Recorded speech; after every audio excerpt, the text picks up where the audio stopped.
Imagine a factory floor larger than 90 football fields churning out a new passenger jet designed to end a century of Western dominance in the skies. This is COMAC, China's answer to Boeing and Airbus. The mission to build a Chinese plane for China and then take over the world. But despite every rivet hammered in by a Chinese worker, each plane holds a dirty secret, with the West potentially able to shut down China's entire aviation dream with the flip of a switch. Is this a genuine leap towards self-reliance or the world's most sophisticated assembly job? And how can a plane built on foreign technology ever be truly independent? This is the story of a high-stakes industrial gamble, a multi-generational quest for power and prestige played out at 38,000 feet. China's dream of building a large passenger jet isn't new. Early attempts, like the Y-10 program in the 1970s, failed spectacularly, crushed by a lack of money and a massive technology gap with the West. But the ambition never died, it just got smarter. After a smaller warm-up act with the ARJ-21 regional jet, Beijing made its move. In 2008, the Commercial Aircraft Corporation of China, or COMAC, was born. Its sole mission, handed down from the highest levels of the state, was to do what no one else had managed in 50 years: break the duopoly. The C919 is the crown jewel of the Made in China 2025 plan, a state-directed blueprint to make China a leader in high-tech manufacturing, not just a factory for cheap goods. Aerospace is at the very top of that list. This isn't just about building a plane, it's about mastering a complex industrial ecosystem, fostering domestic innovation, and ultimately achieving technological sovereignty. It's a leap up the value chain, a graduation from assembling iPhones to building the machines that fly over continents. But this wasn't just about building a plane, it was about building an empire. And to do that, China had to play a long and very dirty game. The development was a 15-year marathon of delays and difficulties. A maiden flight planned for 2014 didn't happen until 2017. The official reason was technical difficulties, but the truth was far more profound. China was confronting a massive knowledge gap. You can't just copy and paste the blueprint for a safe, reliable airliner. It requires a level of institutional expertise in systems integration that takes decades to build. To accelerate this learning curve, Beijing allegedly employed a dual-track strategy: legitimate collaboration on the surface and industrial espionage in the shadows. A 2019 report from cybersecurity firm CrowdStrike detailed a state-linked campaign to steal intellectual property from the C919's foreign suppliers. This wasn't a commercial project anymore, it was a national security imperative. Finally, after a grueling flight test program involving 6 prototypes and over 4,000 hours in the air, the C919 was certified by China's Aviation Authority in 2022. In May 2023, it entered commercial service with China Eastern Airlines. On paper, the mission was accomplished, but this is where the story truly begins. Because the C919 is built on a breathtaking paradox, it's a symbol of Chinese self-reliance that is completely dependent on the West to survive. While COMAC builds the airframe in China, almost every critical system that makes the C919 a functioning aircraft is imported. The engines are the LEAP 1C, made by CFM International, a joint venture between America's General Electric and France's Safran. The avionics, the plane's digital brain, come from a joint venture with GE. The wheels, brakes, and tires are from Liebherr and Michelin, American, German, and French. The list goes on. The plane is less a product of Chinese invention and more a masterpiece of systems integration, orchestrated by Beijing. On the surface, it's a masterclass in global collaboration, but look closer and you'll see the strings, and those strings lead directly back to Washington. This is where the gamble gets truly dangerous. By compelling Western firms to enter joint ventures to get a piece of the action, China is running a state-sponsored university, systematically absorbing the knowledge needed to manage a global supply chain and integrate complex systems. It's a calculated risk, accepting a massive vulnerability today for the promise of independence tomorrow. But that vulnerability is very, very real. The entire C919 program exists at the mercy of US export controls. This isn't a theoretical threat, it already happened. In May of 2025, amid rising trade tensions, the US Department of Commerce hit the pause button. It temporarily suspended export licenses for jet engines and other key parts. The flow of CFM LEAP engines for the C919 stopped. The disruption was a shot shot across the bow, a stark demonstration of American leverage. Though the ban was lifted a month later, the message was sent: the United States government holds a de facto veto over China's aerospace ambitions. The impact was immediate and devastating. COMAC was forced to slash its delivery target for 2025 by 2/3, from an ambitious 75 planes down to just 25. So China is in a race against time. But while it scrambles to build its own engines, COMAC has discovered a crack in the duopoly's armor, and it's a weakness that has nothing to do with technology. For decades, the choice for any major airline has been simple: Boeing or Airbus. But that choice now comes with a massive catch: a 10-year wait. The A320neo and 737 MAX are so popular that their production backlogs stretch into the 2000s and 30s. Airlines are desperate for new planes to meet a post-pandemic travel boom, and the duopoly can't deliver. This is COMAC's golden opportunity. They are competing not on performance or price, but on availability. The C919's list price has steadily climbed to $108 million,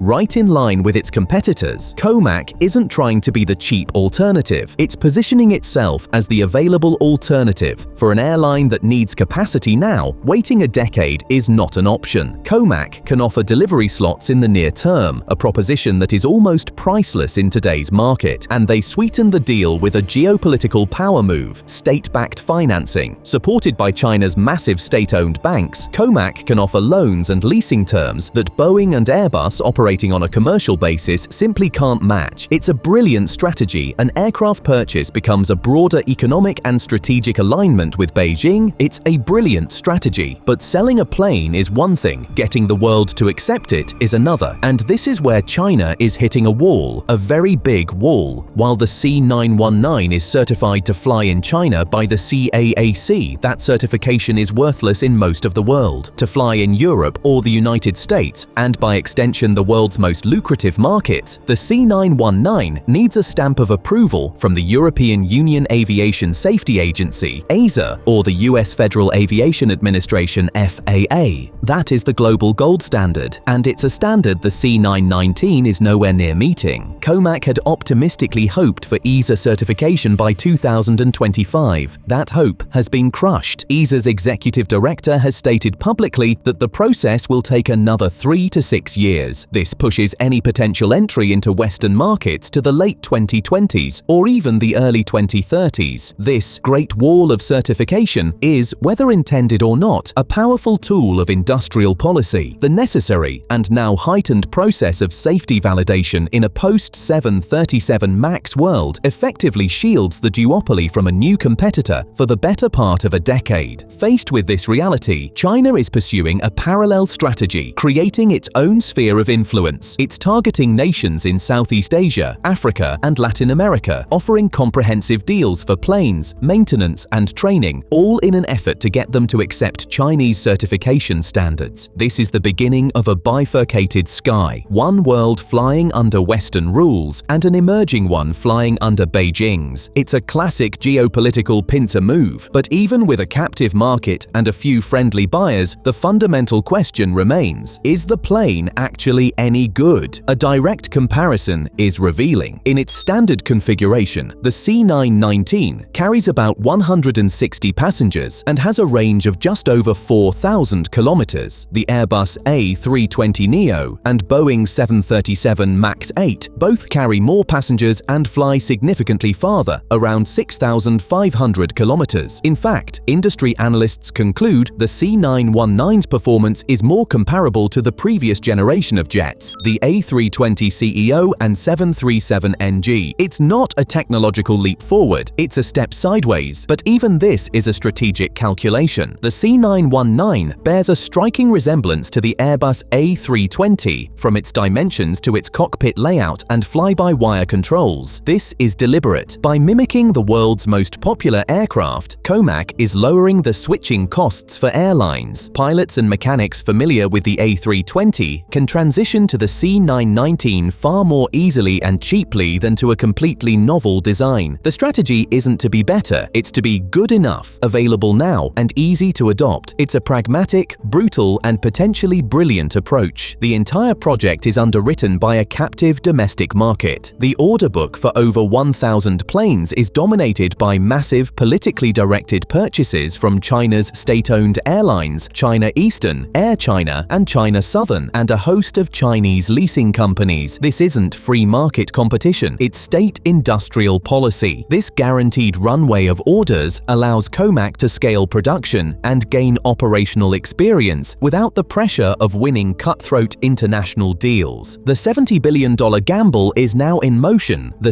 C919 is already a strategic success for Beijing. It has forced the creation of a domestic aerospace ecosystem and given China an invaluable education in high-end manufacturing. But its ability to truly challenge the global order hangs in the balance, caught between a perfect storm of opportunity and a mountain of hurdles. The duopoly's lost decade of production has opened a door that was sealed shut for 50 years. COMAC is the only player with the key, but that key could be taken away at any moment by sanctions. The certification wall buys its rivals precious time, and the monumental task of building a global support network for maintenance and spare parts has only just begun. So where does this leave us? Is the C919 the beginning of the end for Western dominance? The dawn of a new ABC, Airbus, Boeing, COMAC era in aviation? Or is it a $70 billion monument to ambition that will never truly leave its home airspace? One thing is certain, the era of the unquestioned duopoly is over. The skies have become a new arena for great power competition, but whether that leads to a new triopoly or a fractured, divided sky is a question that will be answered not in the boardrooms of Seattle and Toulouse, but in the corridors of power in Washington and Beijing. Click here to check out another one of our videos.